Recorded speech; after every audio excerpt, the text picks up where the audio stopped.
and publishing a book that reveals our ancestry.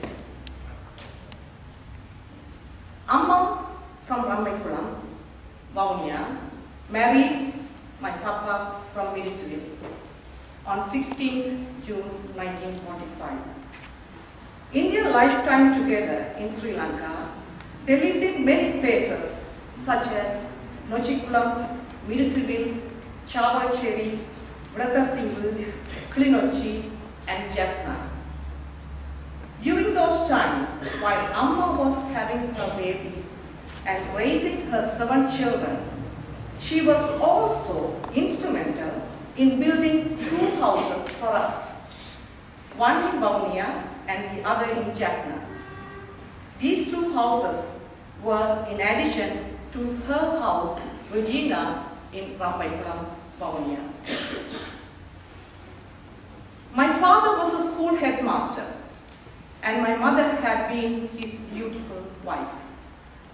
In the 50s, the Catholic Church of the Jaffna Diocese transferred Papa to a new location every 2 to 3 years.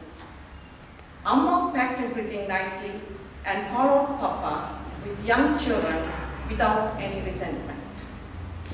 Only on one occasion I could remember seeing Amma being unhappy when Papa told her that we had to move to Punahari from Klinochi, where we were living in 1958. Amma asked Papa, "Can't you ask for a transfer to Jaffna?" Papa said, "No, we just have to obey God's will." My brother had gained admission to St. Patrick's College and faced the prospect of living in the boarding school.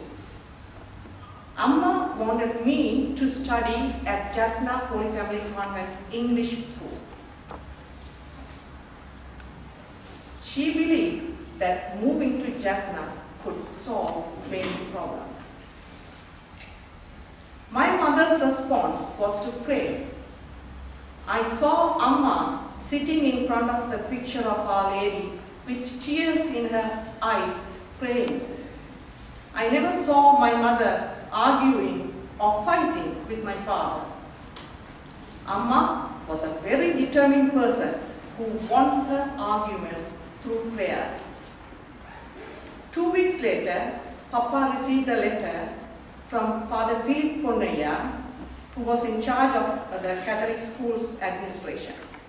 The letter read, "Dear Francis Master, your extraordinary service to our Catholic schools is badly needed to St. Roch's RC School in Jaffna. Therefore, please ignore the earlier transfer letter. We want you to resume duty as the headmaster of St. Roch's RC School from January 1959. My brother, my sisters, and I have been witness to Amma's powerful prayers at many times." Amma enjoyed traveling and seeing places. Every year, we visited a new place in Sri Lanka. Our parents taught us history and geography by taking us to historical and mountainous places. We sat in the train because our parents chose the time when the compartments were empty. We ran in the woods and picked Palakkalam, Veerappalam, and Navadpalam because we went to Our Lady's Church in Madu during non-festive season when the campus was almost empty.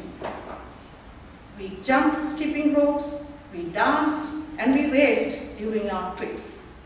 Our parents carefully watched us while we had fun times. Our Papa died in 1983. My brother and his loving wife, Franca, brought Amma and our younger sisters to Rome in 1986. My sisters, Ragini, Yogini, and Slotini, took great care of Amma, taking her around the world, showing her new places and shrines, while they lived and worked in Rome. After 1992, Amma visited us in Texas and then in Connecticut in the USA. She came to live with my family in Ridgefield, Connecticut in 1998. Amma came with us when my husband Michael and I moved to England in 2001. She was with me as a great companion while I studied at Oxford and Michael worked in Cambridge. Amma moved into Portland's nursing home in London in 2007 when Michael and I had to return to the United States. Since then, my sisters Vimala and Radhani had been caring for Amma, visiting her every day and taking her to their homes for outing. Amma has now joined Papa, her parents and others in heaven. She will continue to pray for all of us. Thank you.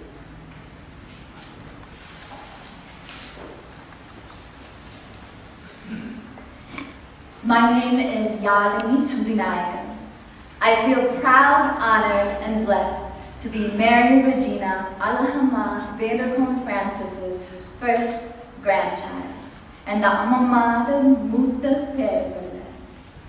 I had the blessing of being nurtured and loved by Amama during my earliest and most formative years of my life.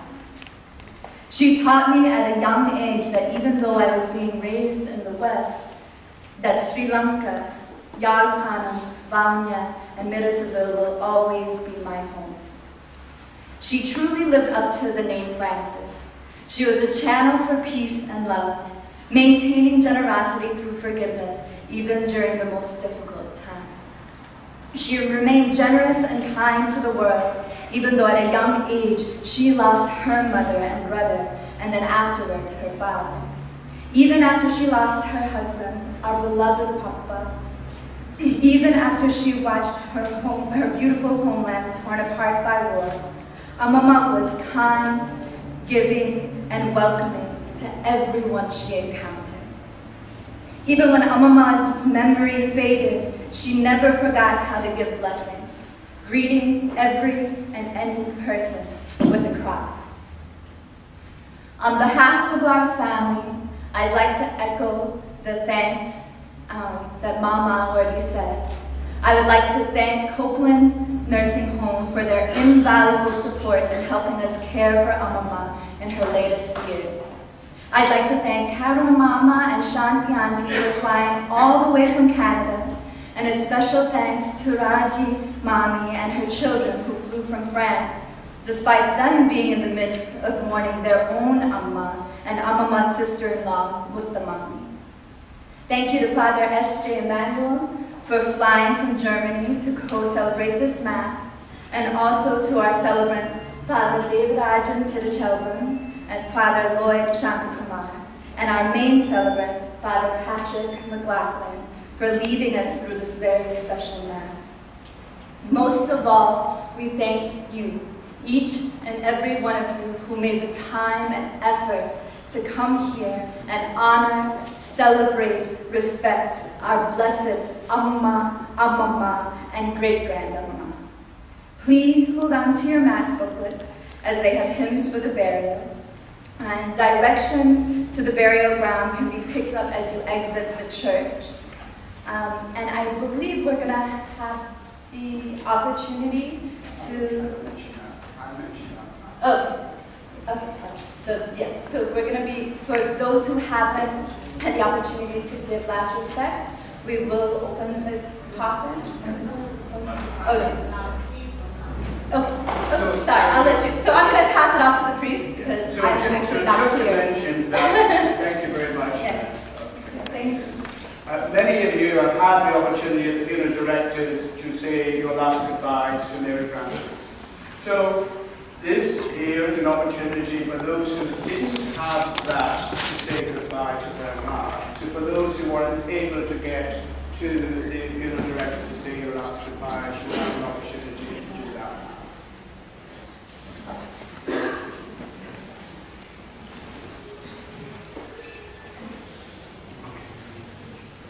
So just to let you know that, many of you may know that in London often burials and cremations are timed, and there's many burials and many cremations happening. So we have a slot at St Mary's Cemetery. We don't want to rush anyone, but just to be aware of that.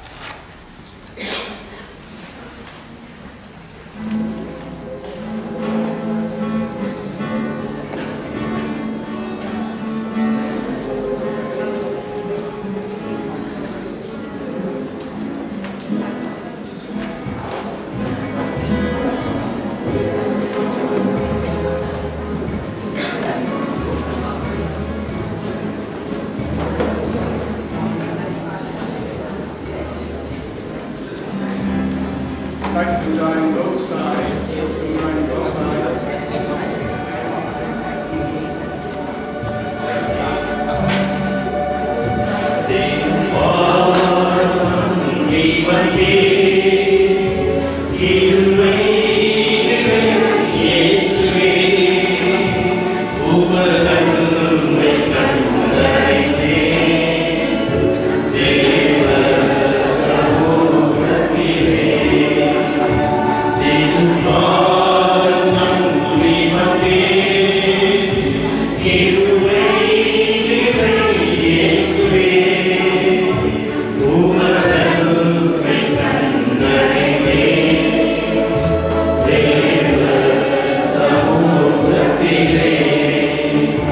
You